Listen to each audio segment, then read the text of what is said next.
diskusi rakyat jelata tentang Pilpres 2024 juga ternyata ya tidak ketinggalan kan gitu. Isu-isunya aktual gitu ya.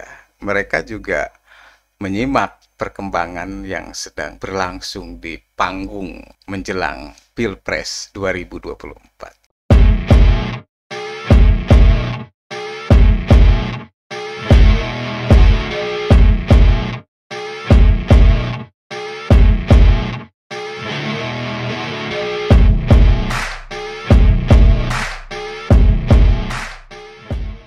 Salam hangat, Rahayu Bagja Waluya. Teman-teman, I like Monday ya.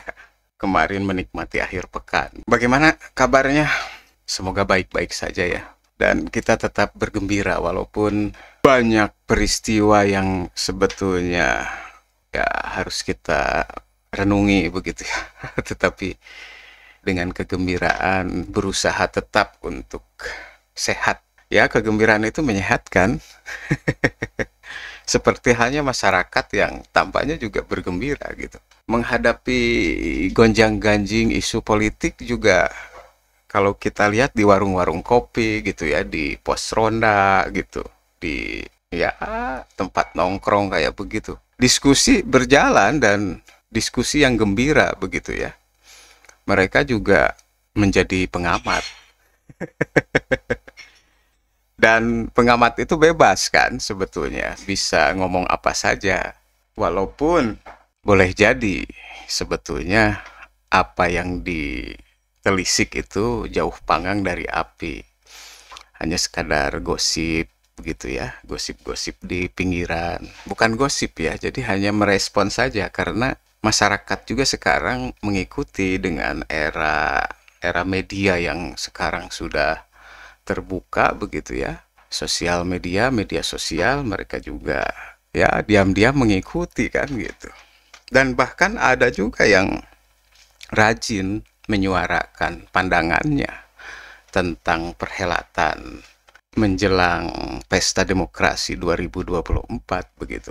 Dalam beberapa hal pandangannya juga ada yang mirip-mirip dengan para pengamat begitu. Termasuk bagaimana merespon isu yang belakangan ini bergulir gitu ya, antara kemungkinan 2 poros atau 3 poros. Nah itu kan menarik begitu ya. Nah itu kan menarik begitu. Jadi di kalangan bawah juga warga gitu ketika nongkrong gitu ya, berdiskusi tentang itu. Ada yang menimpali begitu, ada yang berpandangan ya lebih baik 2 poros. Ada yang punya pandangan begitu karena diantaranya kalau dengan 2 poros itu kan ya bisa lebih hemat gitu ya, jadi simpel-simpel gitu ya, praktis gitu. Terus kalau 2 poros bagaimana dengan pilpres tempo hari yang mereka juga bilang polarisasi yang kayak gitu-gitu ya. Justru itu sekarang kan sudah banyak belajar dari kemarin begitu. Jadi ya warga juga lebih dewasa kan cara menyikapinya. Jadi benturan 2 poros itu dari diskusi-diskusi di warung kopi itu bisa diminimalisasi begitu. Tidak akan sedahsyat kemarin kan gitu. Karena ngapain lah, toh pada akhirnya rekonsiliasi juga kan gitu. Nah kemudian kalau 2 poros ini yang beredar itu kan sebetulnya antara Prabowo dan Ganjar itu satu frekuensi ya. Yang agak berbeda yang disebut-sebut menjadi antitesisnya kan Anies gitu ya. Kalau begitu juga kan jadi lebih mempertajam adu gagasannya, jadi lebih kontras kan begitu. Ya persoalan polarisasi yang seperti itu kan bisa menjadi salah satu pelajaran kan. Edukasi politik sekarang juga sudah berjalan tampaknya gitu ya, untuk mengantisipasi benturan-benturan begitu kan. Literasi politiknya sudah mulai digelorakan kan beberapa waktu lalu. Kalau ada yang ngompor jadi kompor gitu di media sosial kayak begitu, katakanlah buzzer gitu ya, ya itu kan sudah biasa. Kemarin juga sempat muncul dan disikapinya dengan dewasa juga kan begitu. Dan itu bumbu-bumbu gitu. Sulit kita meredam langsung begitu. Selama ada kontestasi ya wajar ada yang mereklamekan dirinya gitu ya, berulang-ulang, dan itu salah satunya bisa halus, kasar, dan lain-lain kan begitu. Jadi lumrah gitu. Tetapi ya masyarakat juga nih yang memandang sulit katanya nih. Kalau kemungkinan dua poros ini agak sulit gitu karena Prabowo dan Ganjar itu keduanya punya posisi tawar yang sama-sama dipegang oleh para pengusung begitu. Prabowo kekeh harus di posisi capres. Ganjar Pranowo juga sama begitu. Jadi siapa yang akan jadi nomor 1, nomor 2 kan itu juga tidak semudah membalikkan telapak tangan kan gitu. Mereka juga menyimak gitu.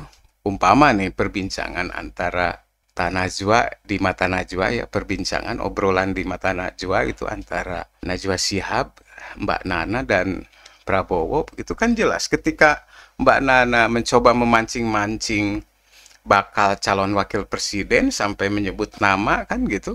Terakhir juga begitu, malah di awal juga sempat terlontar dari Prabowo. Memang pinginnya Prabowo dengan Ganjar, pinginnya sih begitu gitu. Nah, tetapi itu juga sejak jauh-jauh hari sebetulnya, bukan sekarang-sekarang ini. Yaitu tadi, Prabowo tetap di posisi presiden, gitu, di posisi nomor 1, bakal calon presiden, begitu. Dan Ganjar mendampinginya. Nah, itu kan jelas terlontar kan dalam perbincangan dengan Mbak Nana, gitu, ketika menyebut 6 nama, Mahfud MD, Erick Thohir, Hopipa, Muhaimin masih disebut waktu itu. Kemudian Gibran dan ya Ganjar itu termasuk disebut-sebut gitu. Malah ada komentar khusus kan tentang itu. Ya sebetulnya kalau mau jadi pendampingnya begitu, siap-siap saja. Mbak Nana menyebutkan di absen tuh Mahfud MD, Erlangga Hartarto, kemudian Hopipah Indah Parawansa gitu, kemudian Muhammad Iskandar gitu ya, kemudian Gibran gitu ya, Erick Thohir gitu, dan Prabowo menyebut nama ketujuh sebetulnya gitu ya, ya Ganjar Pranowo. Tetapi dia juga menekankan ya sulitlah kalau dia menjadi wakil gitu. Nah ini persoalan yang serius gitu ya antara perbincangan warga di pinggiran gitu. Kalau di tingkat elit maksudnya di pusat di panggung yang lebih besar begitu, itu perbincangan itu juga menetes gitu di bawah dan diskusinya seru gitu. Menarik membahas yang kayak gini-gini gitu. Dan saya memirsa gitu. Saya memirsa diskusi-diskusi di pinggiran gitu, dan ternyata masyarakat sekarang juga cerdas mengikuti dengan seksama begitu perkembangan mutakhir menjelang Pilpres 2024. Dan diantaranya ya perbincangan-perbincangan seperti itu, mengomentari isu-isu terkini gitu ya, dan dengan bergembira bebas lepas begitu. Nah kalau yang perbincangan-perbincangan di pinggiran seperti itu disiarkan, ini menarik gitu, segar ya gitu. Sambil ya literasi politik, edukasi politik ternyata juga bisa autopilot sebetulnya gitu. Kalau tradisi seperti ini dijaga ya gitu, diskusi dengan gembira gitu. Dan boleh jadi di antara mereka yang sedang ngopi ini berbeda haluannya gitu, tapi ya semuanya tertawa kan gitu, relax gitu ya, ngopi gitu kayak gitu-gitu. Baik teman-teman, versi jelata gitu ya. Diskusi rakyat jelata tentang Pilpres 2024 juga ternyata ya tidak ketinggalan kan gitu. Isu-isunya aktual gitu ya. Mereka juga menyimak perkembangan yang sedang berlangsung di panggung menjelang Pilpres 2024. Salam hangat, Rahayu Bagja Waluya. Assalamualaikum warahmatullahi wabarakatuh.